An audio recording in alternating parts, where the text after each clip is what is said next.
XSLT, c'est un moyen qui permet, sur la base des requêtes expat qu'on a déjà invoquées, qui permet d'extraire à partir d'un fichier XML un ensemble de filtrer un ensemble d'enregistrements, de données, des informations. Et ces données-là qu'on va extraire à partir de notre fichier XML, on peut les afficher sous format HTML. Ça veut dire on peut les styler. Donc automatiquement là, on est en train de générer un fichier HTML sur la base de notre requête XPath. Même la même chose, on peut la faire en utilisant par exemple différents formats de fichiers. C'est-à-dire, on peut extraire la requête ou le résultat d'une requête et générer un fichier, quelle que soit son extension. C'est-à-dire, on peut travailler avec différentes extensions. Il n'y a pas que l'HTML. On peut même générer des XML. C'est-à-dire, on peut extraire un morceau XML à partir d'un fichier original XML. Voilà, en grosso modo, c'est le langage XSLT, Extensible Style Sheet Language. Et le T, si on ajoute le T, c'est-à-dire le transform, ça veut dire on aimerait transformer. Donc, durant le premier TP, je ne vais pas faire la transformation, mais j'aimerais faire l'affichage. Donc, la transformation de mon fichier ou là du résultat de ma requête expat, je ne vais pas la transformer, mais j'aimerais l'afficher avec un style. Normalement, chaque document XML, lorsqu'on essaie de l'afficher sur un navigateur, s'il est bien formé, il sera affiché normalement en arbre. C'est-à-dire, il va nous afficher son arborescence complète. Par contre, s'il y a des erreurs dans notre fichier, ça veut dire qu'on n'a pas respecté des choses de syntaxe, là, il va nous afficher le message d'erreur. Donc, nous, on parle bien sûr sur un fichier XML bien formé. Ça veut dire quoi? Ça veut dire dans lequel on a respecté l'ensemble des syntaxes. Regardez, même le fichier XML, XSLT, c'est un fichier XML. Donc, il doit respecter toutes les règles qu'on a vues sur le XML, sur un document valide, plutôt bien formé. Très bien. Donc, voilà ce que je vais faire. Je vais passer directement à la pratique. Je vais utiliser le Visual Studio. Je vais créer un projet. Voilà, par exemple, je vais choisir Web, un projet Web, ASP, que je vais nommer, par exemple, gestion des étudiants, n'importe, des étudiants. Voilà. Je vais choisir un modèle empty, ça veut dire vide. Et voilà, dans notre projet, je vais créer un fichier XML sur lequel je vais appliquer un ensemble de requêtes expat. Donc, je vais ajouter un fichier XML que j'ai déjà créé. Donc, voilà, un nouveau élément. Je vais choisir données. Et là, dans données, j'ai là le fichier XML et le fichier XSLT. Donc, c'est l'objectif. Mon fichier XML, je vais le nommer base de données des étudiants. Voilà. Et déjà là, CTRL A, CTRL V pour gagner le temps, j'ai préparé une petite base de données des étudiants. Un étudiant, pour moi, il est identifié par quoi? Par un CNE, c'est un attribut, par le nom, le prénom, la date de naissance et la note, et sa note. Ces notes, normalement, pour chaque étudiant, normalement, il possède 3 notes de type décimal. Très bien. C'est très simple. De même, j'ai ajouté un lien. Si vous voyez bien, j'ai essayé de lier ma page XML avec une page XSLT, une feuille de style XSLT. Donc, comment on fait? On ajoute XML style sheet, le type. Si vous travaillez avec les styles, les feuilles de style, vous faites le type CSS. Et bien sûr, là, vous aurez l'extension CSS. Par contre, là, on est en train de travailler avec le langage XSL. Très bien. Donc, on va essayer de créer ce fichier-là. De même, je vais ajouter un nouveau fichier, un nouveau élément. bien sûr, c'est le fichier XSLT que je vais nommer étudiant.xsl. Voilà. Très bien. Déjà, lorsque vous créez votre fichier, il y a un squelette prédéfini. Voilà. Premièrement, ça commence par le prologue. Et puis, regardez bien, puisque c'est un fichier XML, il doit respecter les règles XML. Et parmi les règles essentielles de l'XML, c'est que chaque document XML doit y avoir un élément racine. L'élément racine de notre fichier XSL, c'est quoi? C'est XSL style sheet, feuille de style. Là, on doit spécifier la version. Il y a même la version 2, si vous voulez travailler avec la version 2, il n'y a pas de problème. Et l'espace de nom. L'espace de nom et le préfixe. C'est-à-dire, les éléments qu'on va utiliser concernant le XSL, ils doivent être précédés par XSL. N'importe quel type XSL, il doit être précédé par XSL 2 points. Très bien. Et pour l'espace de nom, qu'est-ce qu'on a? On a presque le même espace de nom que le XSD, mais là, on va choisir l'année 1999, c'est-à-dire la version. Et là, XSLT, la suite du chemin, transforme. Très bien. Les autres, on peut ne pas les utiliser. Ce qui est obligatoire, c'est l'espace de nom pour connaître l'ensemble des éléments XSLT. Très bien. De même, puisqu'on n'a pas besoin de faire une transformation, donc je ne vais pas utiliser l'output si je veux. Hein. Par contre, si je veux générer une page HTML, là, je dois utiliser l'output. Pour le moment, on va enlever ça, on va laisser que le minimum et l'essentiel. Voilà. Regardez bien. Après la balise sheet, la balise racine, qu'est-ce qu'on a? On a la balise template. Template, ça veut dire l'HTML qu'on va appliquer. De même, je vais même supprimer le contenu de template. Template, qu'est-ce qu'on a? On a match. Match, ça devait travailler via ce qu'on appelle les requêtes expat. Je peux faire ce que je veux. Maintenant, pour le moment, ce que j'ai fait le document en général. C'est-à-dire, je veux appliquer sur mon document. Ce document-là, des étudiants. Et qu'est-ce que je veux faire? Je veux en fait afficher des éléments dans notre fichier XML, mais j'aimerais pas qu'il m'affiche l'arbre sens. Hein? Regardez bien, si j'affiche par exemple,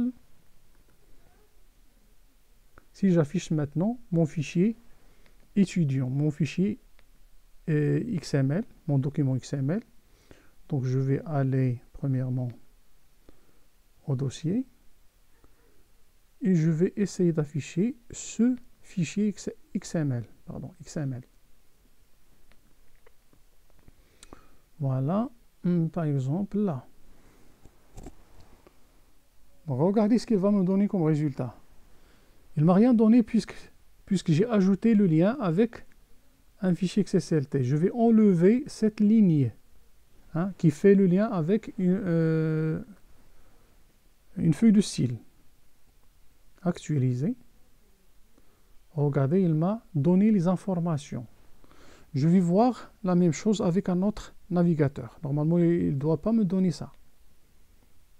Il doit me donner même les balises. Voilà. Pourquoi? Parce que c'est un fichier bien formé. Et le fichier bien formé, normalement, qu'est-ce qu'il me donne? Il me donne mon fichier XML, l'arbre de mon fichier. Regardez, c'est un arbre. Voilà, très bien. Maintenant, on va faire suite. On n'aimerait pas qu'il nous affiche l'arbre. On aimerait qu'il nous affiche quoi? CTRL Z. On aimerait qu'il nous affiche le style qu'on va lui appliquer. Et sur les requêtes expat qu'on va utiliser. Donc, j'aimerais bien qu'il m'affiche le contenu, par exemple, de ce document XML sous format d'un tableau. C'est pour cela, regardez ce que je vais faire. D'abord, je vais générer le HTML. La page, normalement, qui devra être créée. Donc, voilà, j'ai du problème avec mon clavier. Voilà. Donc, HTML. Voilà. Et puis, mon document, il va contenir la balise body, le corps du document.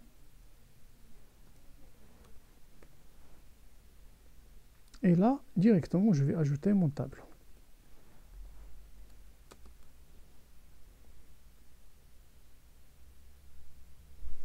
Voilà, table. Je vais ajouter des bordures à mon table, border 0. Par exemple, je vais spécifier une largeur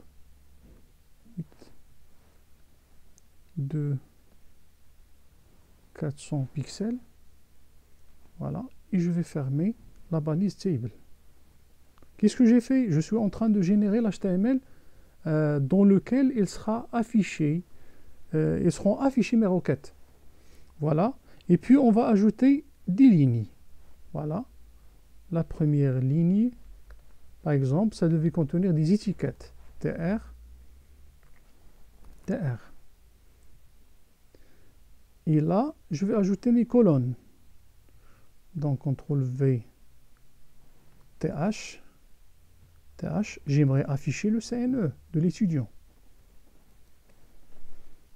Et puis, j'aimerais afficher le nom. Toutes les informations, le nom, prénom.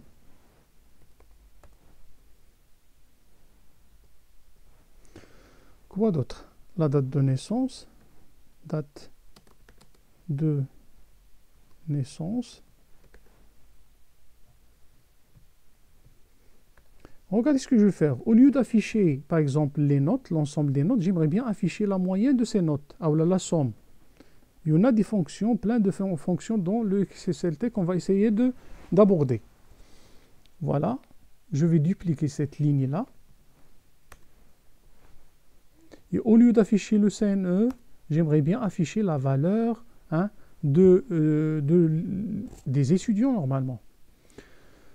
Il y en a une balise nommée value of. Regardez bien ce que je vais faire. Z.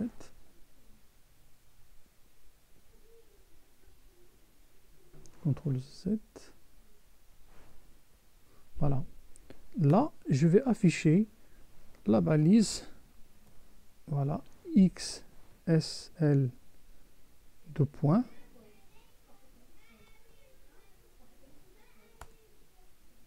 XSL. Quoi? Value of. Value of.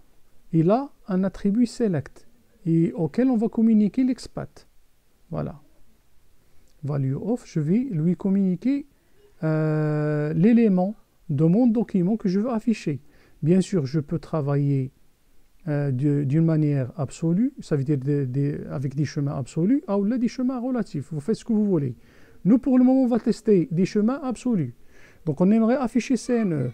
D'abord, on va accéder à la liste des étudiants, et puis l'étudiant, et puis l'attribut. Donc déjà, je suis dans mon document. Là, je vais spécifier les étudiants. J'aimerais accéder à la liste des étudiants.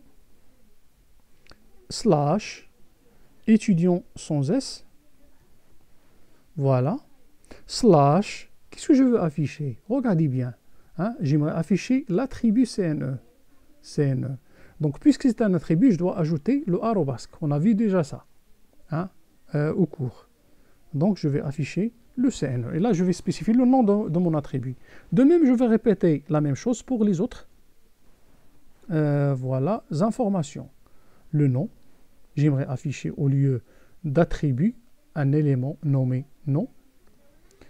Voilà. Afficher le prénom. Et là, j'aimerais afficher quoi? La date de naissance. CTRL V. Et là, on va afficher la date de naissance. Date, je crois que je l'ai écrit comme ça. Date naissance. Très bien. Et là, j'aimerais bien afficher la moyenne. Hein, la moyenne. Voilà. J'aimerais afficher la moyenne. On n'a pas de fonction moyenne, mais on a la fonction somme. Donc, ce que je vais faire, regardez bien ce que je vais faire. J'aimerais afficher la somme de quoi? Je vais travailler maintenant avec des requêtes expat relatives et pas absolues. Voilà, j'aimerais afficher la liste des notes, hein, comme chemin relatif, et j'aimerais accéder aux notes. Donc, ce que je veux, j'aimerais faire quoi? La somme de toutes les notes. D'accord? Voilà. Maintenant, si je fais comme ça, il va m'afficher la somme des notes. Donc, moi, je ne veux pas la somme des notes. Ce que je veux, c'est la moyenne. C'est pour cela ce que je vais faire. Je vais diviser, je vais utiliser l'opérateur div, l'opérateur expat div. J'aimerais diviser sur count. Count, c'est quoi? C'est le nombre des notes. De quoi? De l'élément que je vais donner. Note, slash, toutes les notes, hein, de l'élément note avec S. Voilà. Donc maintenant, la somme des notes divisée par le count, le nombre des notes. Très bien. Si je fais maintenant l'affichage de ce travail-là, qu'est-ce que j'aurai? Malheureusement, j'aurai un seul étudiant. C'est-à-dire, puisque j'ai répété, plutôt, c'est pas j'ai répété, j'ai invoqué seulement une ligne. J'ai invoqué un seul étudiant. Donc, automatiquement, il va m'afficher le premier étudiant, celui-là. Si je veux afficher tous les étudiants, je dois utiliser for each. Je dois utiliser la boucle. On va faire ce travail, Inch'Allah. Maintenant, déjà, on peut tester notre travail. Allons-y, on va voir. Donc, je vais tester dans Internet Explorer. Regardez le résultat qu'il m'a donné. Donc, il m'a donné un tableau qui contient... Pardon, là, il ne m'a pas donné quoi? Il ne m'a pas donné la bonne réponse. Pourquoi? Qu'est-ce qu'on a fait? Divisé par count, note.